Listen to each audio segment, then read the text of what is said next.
Revelations 17. I read from the Institute for Scripture Research, the ISR, because it takes a direct translation from Hebrew to English, Greek to English, and Aramaic to English. Yah is the Elohim of the heavens and the earth, the first and the last and the only, and he's an extremely jealous El. He's so jealous that he doesn't even want the names of idols or mighty ones to come to our lips, and Yah is short for YahWeh, Yahweh, Yod-He, Vav-He. It's like saying Dan, Daniel, Daniel with an E. What is the difference and does matters when people say that Phil, Bob, Sam, and Aaron are the same name, and when no, they're not. And no one in their right mind would ever believe that, and only a fool would believe that a hammer could force its critter to do anything. And there was no letter J in the Hebrew, Greek, or Aramaic text because the letter J is about 600 years old, while the son of Elohim, Yahoshua, died on a stake for the sins of all of humanity over 2,000 years ago. And a direct translation from Hebrew to English, Yahoshua is Joshua, and I strongly believe that the son of Elohim's name, Yahoshua, means Yahweh is salvation. 17. And one of the 7 messengers who had the 7 bulls came and spoke with me, saying to me, Come, I shall show you the judgment of the great whore sitting on many waters. See verse 15.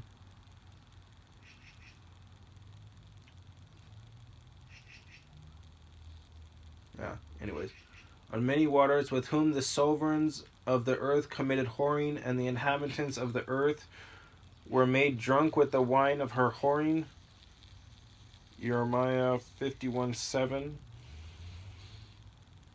And he carried me away in the spirit into the wilderness, and I saw a woman sitting on a scarlet beast covered with names of blasphemy, having 7 heads and 10 horns. The woman was dressed in purple and scarlet and adorned with gold and precious stones and pearls, holding in her hand a golden cup filled with abominations and the filthiness of her whoring.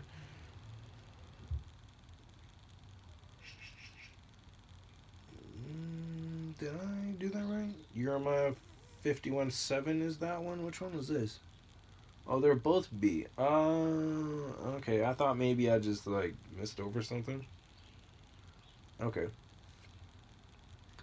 And the filthiness of her whoring, and upon her forehead a name written a secret, Babel, B-A-B with a line underneath of it, E-L, Babel the Great, the mother of the whores and of the abominations of the earth. And I saw the woman drunk with the blood of the set apart ones, and with the blood of the witnesses of YahWeh, or of Yahoshua, and having seen her, I marveled, greatly marveled, and the messenger said to me, Why did you marvel? Let me explain to you the secret of the woman and of the beast she rides, which has the 7 heads and the 10 horns. The beast that you saw was and is not, and is about to come up out of the pit of the deep, and goes to destruction. And those dwelling on the earth, whose names are not written in the book of life from the foundation of the world, Dan 12:1, shall marvel when they see the beast that was and is not, and yet is. Here's the mind having wisdom. The 7 heads are 7 mountains on which the woman sits, and there are 7 sovereigns. 5 have fallen, and 1 is, and the other has not yet come, and when he comes he has to remain a little while. And the beast that was and is not is himself also the 8th, and is of the 7, and goes to destruction. And the 10 horns which you saw are 10 sovereigns who have not yet received a reign, but receive authority as sovereigns with the beast for 1 hour.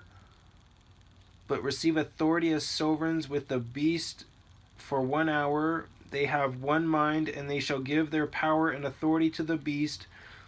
They shall fight with the Lamb, and the Lamb shall overcome them, for he is master of masters. Deb 10:17, and sovereign of sovereigns, and those with him are called and chosen and trustworthy. And he said to me, The waters which you saw where the whore sits are peoples and crowds and nations and tongues.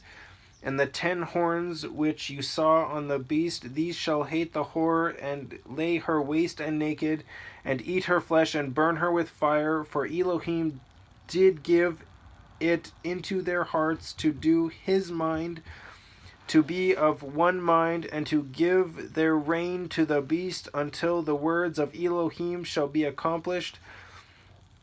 And the woman whom you saw is that great city having sovereignty over the sovereigns of the earth.